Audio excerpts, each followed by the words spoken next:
Thank you very much. All right. Can everyone hear me? Okay? All right, awesome. Well, it's great to be with you this morning. I'm Congressman Max Miller, but please call me Max. I'm much more comfortable with that. It's an honor to be with you here, and I just want to go over briefly what we have done in Congress over the past 23 months since we have been in office. Let's see if we can get this going. All right. We're going to cover a few things here today: delivering for Northeast Ohio, tackling the issues, and what Washington looks like ahead in 2024 that's upcoming. Delivering for Northeast Ohio. Like I said, I want Northeast Ohio to be the best place to live, work, and raise a family and retire. My team and I have been working very, very hard. I'm proud to say that we've returned more than $5.2 million back into the pockets of taxpayers of Northeast Ohio. This is money that has been sitting for some of our constituents for a couple of years, sometimes more than a couple of years, sometimes it could be for 6 months. But in this economy, to get a few $1,000s back or a couple $100s is a really big deal, and I'm very proud that our office was able to get that money back from the federal government back to our constituents' pockets. We've resolved more than 1,000 federal agency cases. We've responded to more than 87,600 of your questions and concerns through phone, email, and letters.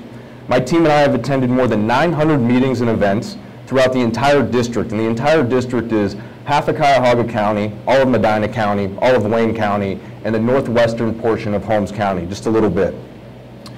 I've had 18-person in town halls or telephone town halls with constituents in Northeast Ohio, and today we'll mark our 19th town hall up and down the district in about 23 months.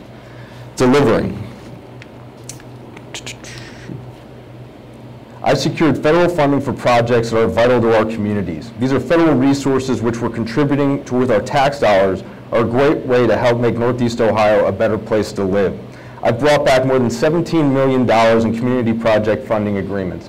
What this is your taxpayer money that we fight to bring back home for critical infrastructure and police and fire only, and those are the guidelines that we set in our office and work with the local municipalities, villages, and townships in order to get accomplished. That means more money for sewage and road infrastructure, new equipment and technology for law enforcement, and workforce development programs. I'm proud to say that this upcoming year we have advocated for $31.8 million, so altogether almost $50 million we're bringing back to our area from the federal government to serve all of you. Tackling the issues. Oop. Sorry, I'm new with the clicker. I've never used it before, so give me a little bit of a break. My apologies. But I just want to cover, let's see. This Congress has overall been less productive than I think many of us would have liked. And if you've been following along, it has been a very tumultuous Congress with everything that has taken place. However, I've been working to advance important priorities like supporting our retirees, taking care of military and veterans, and putting America first. I'm proud to say that when it comes to our veterans and when it comes to military pay, we did a 19.2% increase in pay for all junior enlisted and a 5.2% increase in pay for all enlisted within our military for every single branch, which was done in the last appropriations deal. Tackling the issues. Come on, there we go. All right. Supporting our retirees. You worked hard your whole life to be able to retire comfortably. That's why I'm advocating for more of your money to go back into your pockets. I'm proud that I co-sponsored the Social Security Fairness Act to repeal the harmful windfall elimination provision in government pension offset, otherwise known as WEP or GPO. Thank you. I'm sorry, I'm just going to go off the notes. It's stealing. It is incredibly wrong, and we are going to fight to redo that wrong. But elimination provision, and we're going to reduce some retirees' Social Security benefits. We're not going to let that happen, and we're going to continue to fight. It affects public employees like retired police officers, teachers, firefighters, and postal workers. The Social Security Fairness Act ensures Social Security benefits are not reduced for spouses, widows, and widowers who also receive their own government pension. Ensures benefits are not reduced for those receiving a pension or disability benefit from an employer that didn't withhold Social Security taxes, otherwise known as WEP provisions. I supported the Lower Cost, More Transparency Act. It stops healthcare providers from changing Medicare inflated rates for some services, which means that Medicare beneficiaries also pay less. Requires healthcare providers and insurers to be more transparent with consumers. Requires hospitals, PBMs, which are pharmacy benefit managers, labs, and other Medicare healthcare providers to publish their prices and spending on drugs. Supported legislation which would help lower the cost of living. Voted to pass the Lower Energy Costs Act to lower energy costs for every single American regardless of political affiliation. This reforms the permitting process to make it easier to utilize the resources we have here right here at home. Reverses anti-energy policies from the Biden administration. I co-led the Food Supply Chain Capacity and Resilience Act. This strengthens the supply chain, which would help lower prices for consumers. Additionally, just a few weeks ago, I raised concerns with the Secretary of Agriculture and the House Committee on Agriculture about the USDA seniors in need to have access to nutritional foods. The Greater Cleveland Food Bank was costed tens of millions of dollars because shipments that they had contracted with a third party were not able to make it on time. The Secretary acknowledged this. We are working with him in order to make it right because they cannot sustain that hit. But that is one example of many other food banks within our area, within our district, and outside of our district and through our entire country that have missed shipments for seniors, for veterans, for needy people. 1 in 7 kids right now are going hungry. We need to end that. Taking care of our military and veterans. Our veterans have answered the call of duty and selflessly served our nation. We need to support them through good policies and services. And being a Marine, I stand by that. I co-sponsored the Major Richard Starr Act. I know that the issue of concurrent receipts is a concern for many veterans in our district. Prevents benefits from being reduced. Veterans should get the full benefits they've earned from their service, period. Allows retired combat disabled veterans with under 20 years of service to receive their full disability compensation, retired pay, or combat-related special compensation. I also co-sponsored the Guard VA Benefits Act. This protects veterans by fining anyone who charges unauthorized fees to assist with claims or VA benefits. Help veterans get the benefits they've earned. I held one town hall focused solely on veterans in Strongsville. My team and I have had 2 benefit resources fairs so veterans are aware of all the resources that are available to them. And the beautiful thing is, people come. Veterans come to our resource fairs. They get the help that they need, and it's a beautiful thing to see and be there for our community. Putting America first. To keep our nation strong, we must protect our nation by securing our border, our elections, and investing in industry. I supported H.R. 2. This is a strong nation needs a secure border to keep Americans safe. This is the strongest border package that has passed out of the House since the early 90s. We had passed it a year and a half ago, and it's been sitting up in the Senate, and it will not move forward because the Senate will not put it on the floor. I supported the SAVE Act, which I have co-sponsored and voted on twice.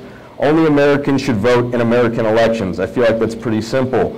Secures our federal elections and requires proof of citizenship just to register to vote. Passed the IMPACT Act through the House. This is a piece of legislation that I sponsored, having strong manufacturing industry for critical infrastructure materials, supports our economy and prevents dependence on adversaries like China. My IMPACT Act strengthens American industry, keeps it competitive internationally, creates jobs, and helps the United States cement manufacturers thrive. Now looking ahead for the Farm Bill. I sit on the Agricultural Committee, and we've been working very, very hard on the Farm Bill. We unfortunately had to put an extension on it, and it does lapse on January 1st. Now, we chose not to seek an extension on the Farm Bill right now. Why? Because we want to keep the pressure on. The Farm Bill needs to be passed. Over 80% of it in its entirety is SNAP. We need to get this thing through for our farmers and ranchers. We have made historic increases in the farm safety net and in crop insurance and some specialty crops that are covered throughout our district that we really need to be there for our farmers. And I don't know if any of you are familiar with what's going on within our state, but in Ohio, we are facing one of the worst droughts that we have ever had in our state's history. And sitting on the Agricultural Committee, working with both of our senators and everyone in our delegation, trying to free up haying and grazing for our farmers and ranchers so they continue to move forward in a very, very bad drought like this. So we really do need to get the Farm Bill across the finish line and stop dilly-dallying around when it has the majority of support of people in Congress all together with the House and the Senate, and we just need to get the President to sign it into law. It's my hope that we can get it done in the lame duck session, and that is what we're aiming for. Worst case scenario, an extension will be put on it, and I want to be clear, farm bills have unfortunately gone beyond one term in Congress. Some have taken, unfortunately, a term and a half. You only pass a farm bill every 5 years in Congress. So it's important that we need to get this done, but we need to get it done right for every single American within our country. The other thing is what we're going to be working on is the NDAA, the National Defense Authorization Act. This is extremely important for our national security, and that's why it is a must-pass bill before the end of the year. These three things that were in the House version for fiscal year 25 should be included. Strengthening our military and deterring adversaries like China, Iran, Russia, and North Korea. Giving our service members a raise and improving quality of life with barracks and everything else. I can tell you when I was in the Corps, the barracks weren't the nicest, and if anyone else back in the day was in, I'm sure they weren't up to snuff either. Ensuring our national security to keep every American safe. This bill ensures our military has the resources it needs to be the world's best warfighting machine. This isn't political. This is to keep everyone safe within our country and to make sure we have what we need if that day ever comes. We should continue moving in the right direction by cutting wasteful spending. Find more opportunities to bring taxpayer dollars home for critical projects, and I'm advocating for more funding to make our community stronger. That's why it's not up there, but this year, 13 out of our 15 projects have been selected. And as a freshman in Congress, to get almost, 28 out of 30 projects selected and bring back almost $50 million for critical infrastructure and police and fire to our district, it hopefully shows people that I have working relationships, not only really good relationships on my side of the aisle, but if I have to, I can definitely work across the other side of the aisle without question and make sure that we can deliver for every single person within our district. And that's what I've come to really learn and know about this job, is that at the end of the day, I work for every single one of you. And that is the truth. You all, whether you support me or not, allow me to rent an office in Washington, D.C., and allow me the opportunity to do the education, to continue to know things like this, and to continue to serve you, and to put together a great team of people like our district director, Ray Paoletta, back there. I mean, these are the people who get the work done. And the one thing that I really want to emphasize, and I'm going to turn it over for questions, is, to be a congressman or a congresswoman, what I've learned is that it is taking care of your constituents. That is your #1 priority. If we don't have good district offices that can't produce claims and to get you favorable outcomes, then we aren't serving you correctly. But I'm proud to say that we are doing that. We have returned $5.2 million. We are processing claims favorably, and we are trying to reach out to every single person across the district because you're entitled to these programs. I hate saying we offer you anything. We don't offer you anything. You pay for these services. We want to help you as a resource to get this done, to cut through the fat and the red tape of the federal government. So with that, it's an honor to be with you this morning. Thank you for working with me through some of the difficulty I had with the slide deck. But I really would like to answer as many of your questions as possible, and thank you very much. Appreciate it.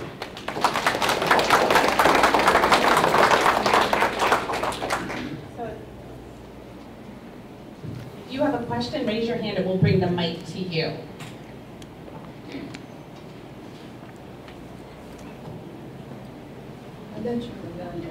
Yes, ma'am. I have a friend named Max Miller. Yeah, I do. He's here. Where is he? What's going on, Max? Hey, let me shake your hand. Nice to meet you. Nice to meet you. It's the first Max Miller I've met, other than me. But he's the original then, so. But I really do have a question. Yes, ma'am. This offset thing in Social Security, I am a victim of that.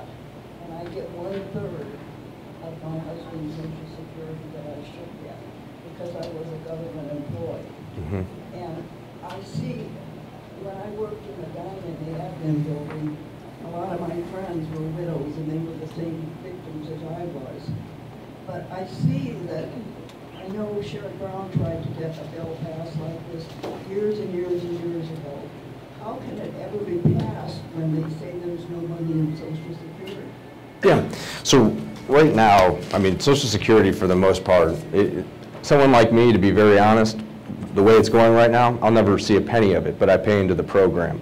But to be clear on what you're saying, and for the windfall elimination provision, to get rid of that, I mentioned it earlier, it is stealing by the federal government. You should not be punished because your husband did too well and unfortunately isn't here any longer. You shouldn't be able to take that hit. That's not fair. And in this country, we need to set that right. So right now, to answer your question directly, it has the majority of Congress's support in terms of co-sponsors. If this hits the floor, it will pass. Now, in terms of the money, this is where we have to figure out our national debt issue. More than 76% of our mandatory spending is on healthcare and Social Security. And in 6 to 8 years from now, and I want to be clear, if members of Congress on both sides of the aisle aren't given the opportunity to at least look at these programs, it will be absolvent, and that is my biggest concern. But that is the easiest way that we can free up money that will help Social Security and possibly, and I'm not saying this, and we have to see who the president is to set the agenda, but reasonably raising the age of retirement by 2 years, which would also extend it and give it a little bit of a lifeline. But I will tell you, to play devil's advocate, I have heard from many of our trade labor union workers, in the middle, who do not like that. And I can tell you why. Steel workers, it's a hard job. Do they want to work an extra 2 years to retire? I don't think so. So we're trying to balance this the best way that we can. We can free up the money, but it's the moral courage of members of Congress on both sides of the aisle to do the right thing and to stop lying to the American people when we need to address the mandatory spending. And then I promise I'll shut up. But we've never, ever, in our country's history, we've never, ever lowered the national debt, ever, by lowering discretionary spending. So every time you see members of Congress go out and they say, man, we cut spending and it's discretionary, they're not actually lowering the national debt. So we need to actually address the elephant in the room, which will help fix that problem. And I'm going to continue to fight like no other to make sure WEP, and we set that straight. That's why I'm a co-sponsor. That's why we continue to talk about it. That's why I brought it up here. And I'm not going to shut my mouth about it until we get it done. So thank you so much. Yeah. Thank you. Thank you very much. Some time ago, I wrote to you, Max, about Haiti, and I have a great concern there that the people have very much food insecurity. I'm concerned about toddlers and babies and parents' anxiety about feeding their own kids. My question to you is, I understand there are guns going from Miami to the Dominican Republic, which goes to Haiti, to the gangs.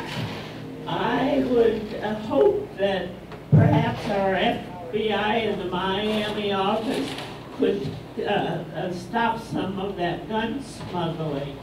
And I think hopefully those guns that do get in could go to the police so they could oppose the gangs that are keeping the food insecurity problem at a great height. My other issue is the fact that it seems that FEMA is very slow to get help to our people in the Carolinas and Tennessee. And I'm wondering about that. I know that 2 towns were completely wiped out in North Carolina, and I wonder if you would address that. I would like to thank you very much for replying to my letter and doing a good job, and will certainly keep you in mind when election comes. Thank you very much, ma'am. And I can address part of your first question when it comes to Haiti. And for those who don't know what's been going on in Haiti, it's actually been very horrific. Gangs have overthrown what little of government had been left there, and the same horrific acts that we've seen across the globe have unfortunately been happening there every day. I don't want to get into detail, but unfortunately right now, altogether, what's going on there, I don't have the depth of knowledge when it comes to what's going on in the state of Florida and how these guns are being, smuggled and run into Haiti. I can ask and I can get you a better answer, so I can get the depth of knowledge to make sure that I'm telling you the exact truth. But what's going on right now with our borders, things are being smuggled. We have, I don't want to dive off too much, but around 60,000 Americans are dying of fentanyl overdose every single year. And the primary source of that is coming through our southern border. I had the opportunity to speak with the FBI special agent in charge for the Cleveland area. And they have directly tied fentanyl in the Cleveland area to the Sinaloa cartels in Mexico. So when I say that Ohio is a border state and people laugh at me and they say, with what, Canada, like Erie? And I said, no, Mexico, because we are being affected by what is coming over the border due to the policies that are enacted right now. For the second part in FEMA, what's going on, I personally think Congress should be called back into a special session if they need more support for what's going on in North Carolina and for this other hurricane that is about to hit Tampa. And absolutely, you know, I pray that everyone is going to be okay, but right now they're saying it's a Cat 3 turning into a Category 1. And Tampa, I don't believe, has ever faced a hurricane like that. So the more that we can do, I mean, because I'm going to be very direct. Members of Congress are home until the second week of November. Now, we are here every day, and I do, you know, meetings. We are very busy working from here and serving the constituency. Half of our job is here in the district. We're the only elected office that gets elected by the people and not a special appointment. So we have to be connected with you all. But when it comes to that, we can go back and vote. That's on the speaker. And a lot of us have contacted the speaker saying if we need to go back, then we'll go back for a day. Then call us back. So we're just waiting to hear. But I want to make something else clear. President Biden can send money if he wants to. He can direct it. FEMA is an executive agency which is underneath his control and his administration. And if he did want to send funds, he can. I mean, he has wiped away funds that were deemed illegal.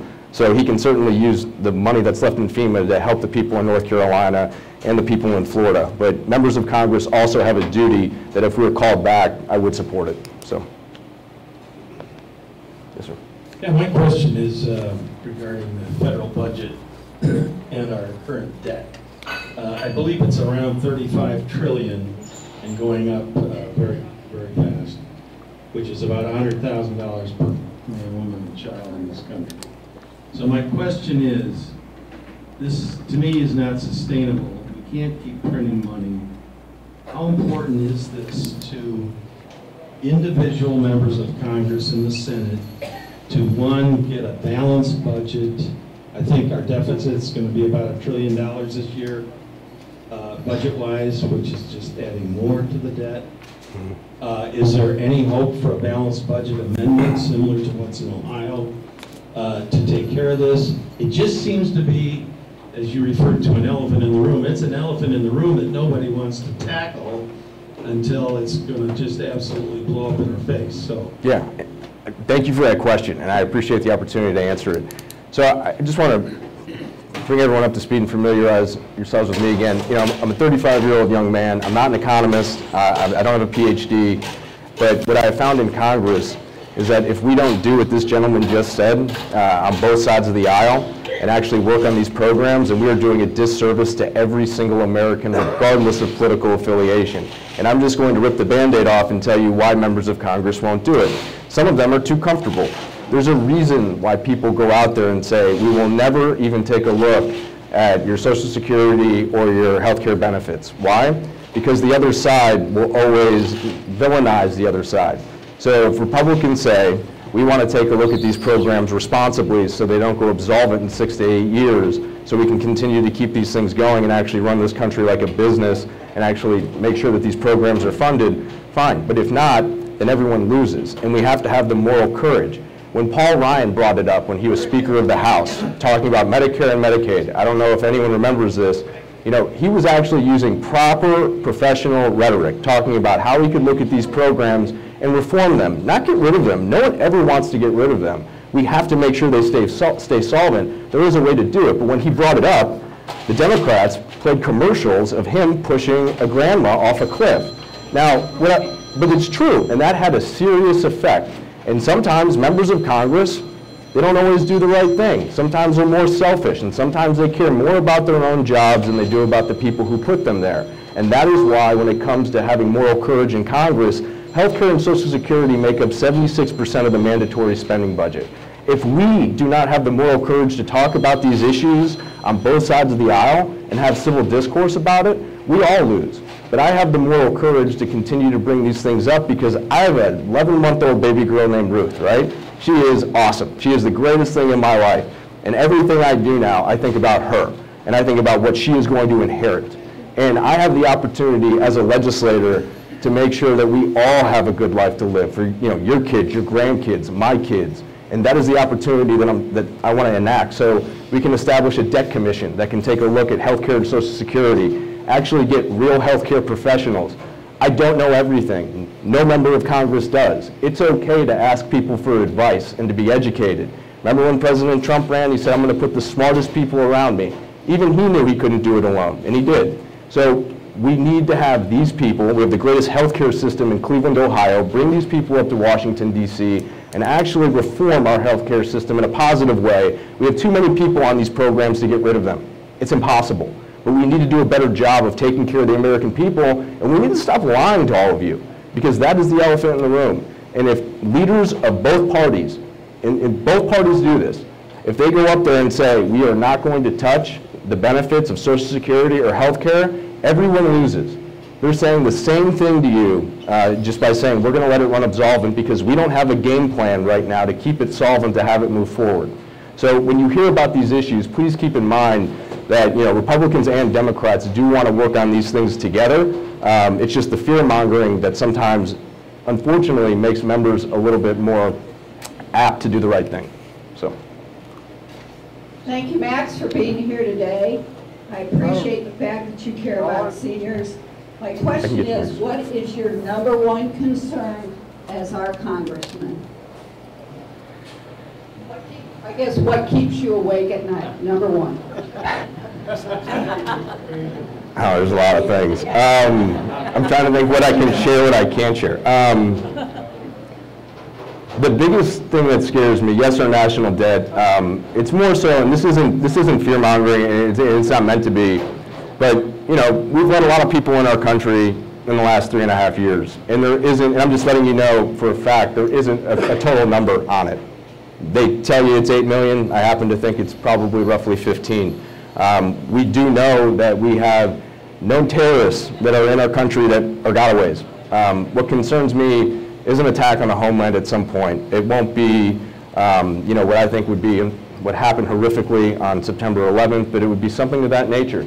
And that is my biggest concern that keeps me awake at night, that people are acting off of emotion right now, regardless of age, that they're going about their days, they're not really keeping their head on a swivel, and we've seen that crime has increased in our country a whole heck of a lot.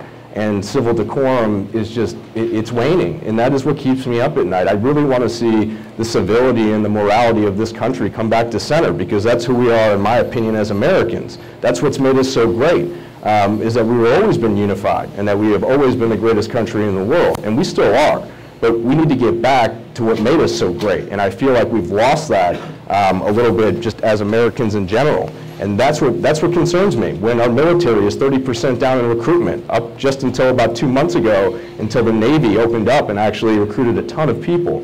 Things like that keep me up at night.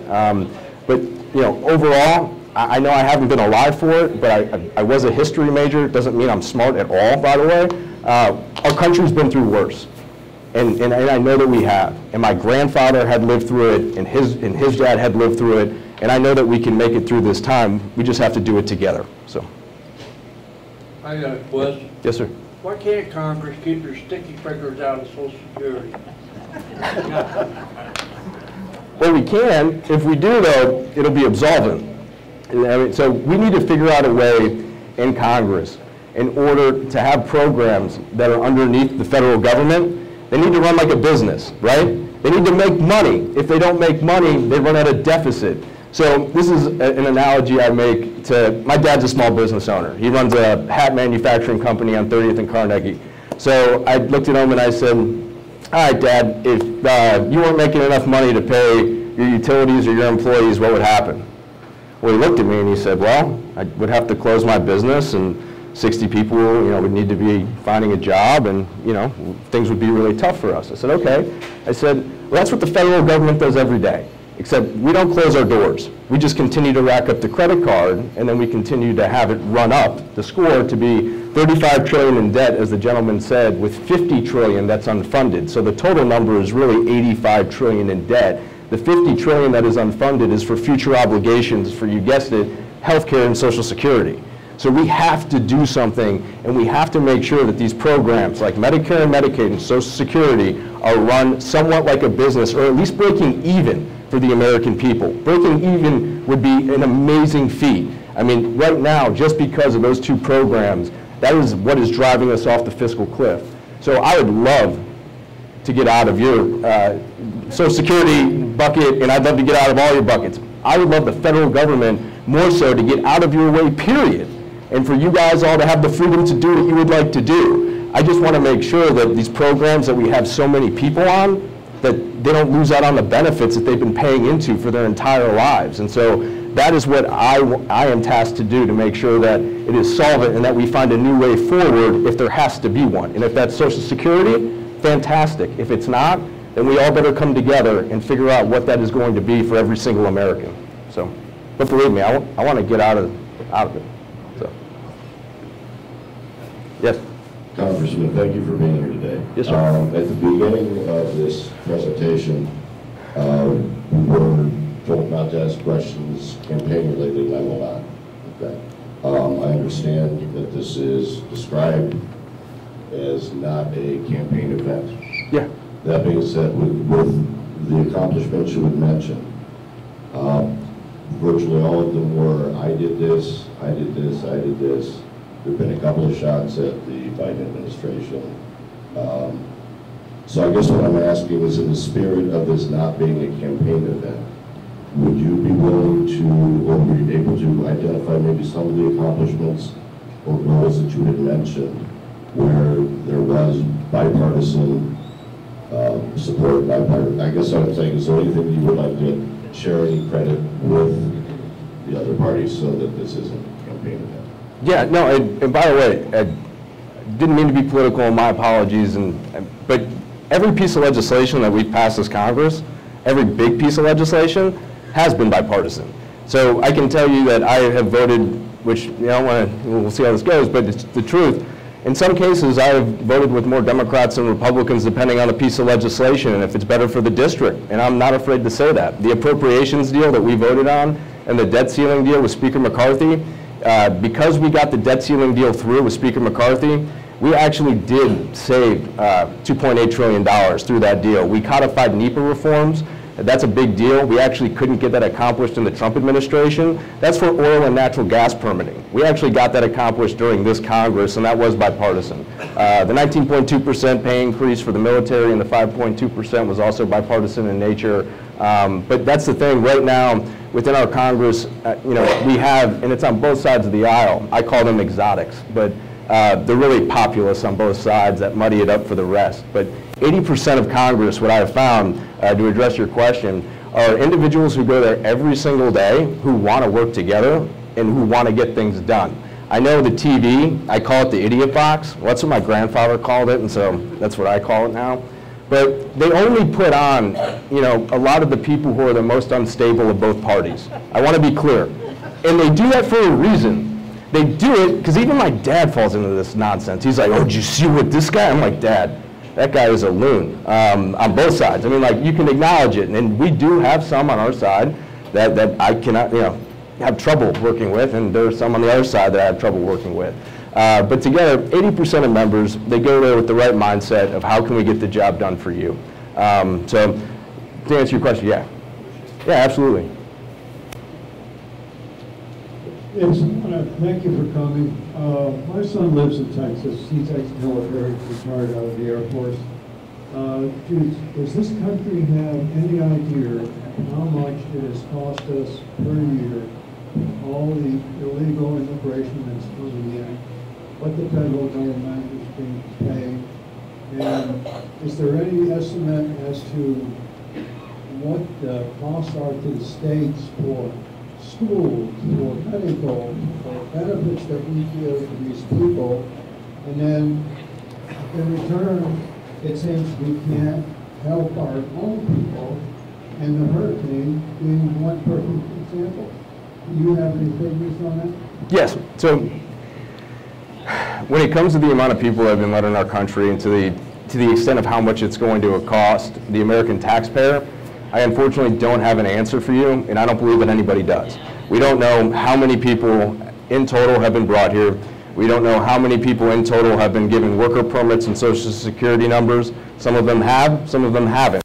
Some have created a tax fraud scheme within our country. If you're here and you don't have a Social Security number and you don't have a worker permit, you're more than likely getting paid underneath the table, which means that you're not paying taxes. So when you're talking about millions of people that don't have a worker permit and that don't have a social security number and that aren't paying taxes, that could amount into billions of dollars, and I can't even equate. So to answer your question, sir, I don't believe that anybody has the answer for how much we could all be on the hook for when it comes to everyone who's come in our country. So that is going to take years to figure out. And the other thing is, we don't, and this isn't, I don't mean to say this as a joke, but we don't have Apple trackers on these individuals who come here. We don't have location on them. When they're here and they're in our country, they're here. And so we cannot find them unless we get tougher on our laws and our immigration laws.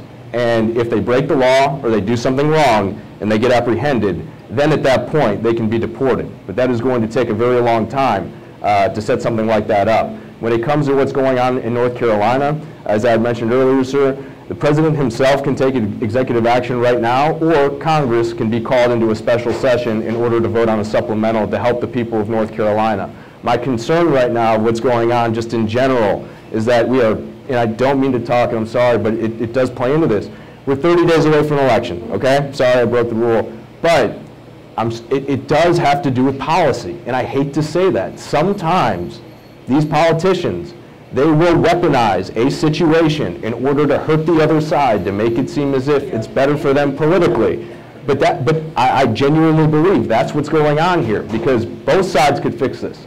Congress could be called into a special session right now, money could go out the door, the Senate could vote on it, the president can sign the law, or the president could take executive action right now without doing any of those things. And so I think there's a lot of misinformation about what's going on, and my concern is with this political time in our country that people are weaponizing, humanitarian disasters or anything that they can just to get a leg up on what is going to be, look, a very competitive race.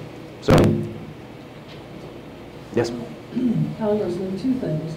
First of all, I heard on the radio as I was coming here that the president is sending an additional 500 active duty troops to North Carolina to assist the national guard. Awesome. So that's awesome. Information. But the second thing is a question. There was a bipartisan bill relative to immigration that was working its way in Congress, and there were both Democrats and Republicans who had worked on that bill. Unfortunately, outside forces called for them not to continue that effort. Would have reformed some of our immigration policy. Did you support that bill or not? I did not, no. And you're talking about the Langford bill for immigration?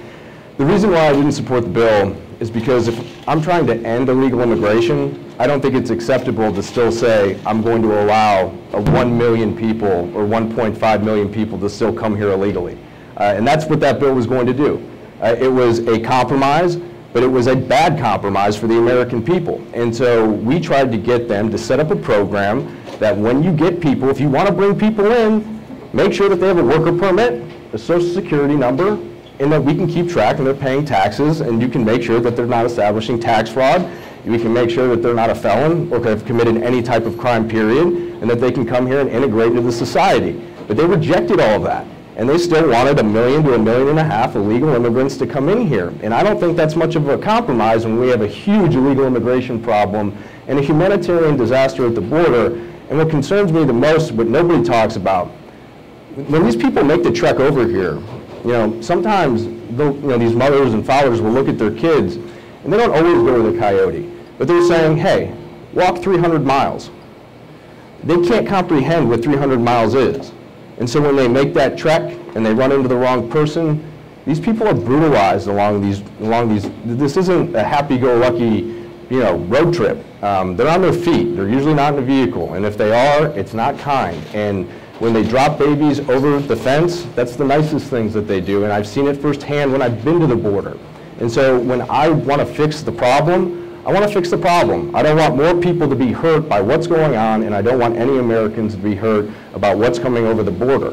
And so to secure that, I thought that deal was unacceptable, but we still want to move forward with a version of it and just end the illegal immigration problem as a whole and establish more of a legal immigration system. So. I think we have time for just one more question. Thank you. I'm pretty simple here, but the whole immigration problem and the drug problem, the cartels, I'm thinking, these are all like, Hello? it seems like they're so, like you've got, I've heard 86% of fentanyl is brought in by Americans, not by people coming over the border. I saw that on a Ted Cruz. But it bothers me that we have so many, everything's all muffled into one little pocket. We cannot control all of it unless we decompartment. You have cartel people there that are running fentanyl over the border, and they're running it through immigration, so now everybody thinks it's all just the immigrants that are bringing that over, and it's not. Why can't we get on the cartels like we get on foreign countries? They're the ones that are driving the behavior for people to be murdered and raped, that they are seeking asylum over here. You know, why don't we get on them? Why can't we attack them? So one of the reasons, so two things. In Congress and this Congress, we look to label the cartels as terrorist organizations. The reasons why we did not move forward with that is because if we labeled the cartels right now as terrorist organizations, it actually allows for more people to seek asylum through our borders, believe it or not. By our laws, if we label them as a terrorist organization, it means that the people underneath them, or that where they are oppressed, and that it's a humanitarian disaster, and it gives them asylum within the United States of America. So that's why we didn't move forward as of right now for designating the cartels as terrorists. The second part is, if we go after the cartels, it's a guerrilla warfare. You're going to lose American soldiers, and I'm not willing to sacrifice my brothers and sisters to go shoot at Mexican drug cartels when that country needs to clean up its own mess, and we can secure our border and not have anyone get into harm's way. Now, when it comes about, people bringing illegal drugs into our country, people have been doing that forever. But from what I have seen, the vast majority of the fentanyl, and you may be right, and I'll have to double check my facts, is coming through the southern border, from what I have seen and from what I've heard. And so if it is Americans, and if there is a discrepancy, will happily eat my hat. But it's not just, the cartels. You're not wrong when you say that. It's also the Chinese Communist Party working with Iranian proxies who are also working with Mexican cartels. It is all connected. They are shipping that stuff to Mexico. They are breaking it down in synthetic materials, and they are shipping it in like jeans and candies and things like that, and breaking it down once it comes across the border. So it is it's more complicated, because if you go ahead and you attack the cartels, you're essentially, attacking the CCP, and you're also attacking everyone who's interconnected with it. So they're all working together. Thank you so much. We want to be cognizant of your time. Sure. So I would like to thank you, Congressman Max Miller, for coming to the Soprema Senior Center and sharing important issues going on right now. Let's give him a round of applause. Thank you. If I could just say one last thing. We do have two district offices. One is in Medina, and right downtown on Public Square, and the other one is in Parma, which is just a little bit further away from here on Ridge Road. But I just want to go over this again. For any seniors, healthcare related issues, please contact our office and allow us the opportunity to get the work done from you. Any veterans, disability, outsourcing an appointment, if you're one of them or know somebody, please contact our office. Or if you have money that is stuck in the federal system, anything like that, we do work for you, and you are entitled to these things. Just God bless you all, and I hope you have an awesome week. Thank you very much.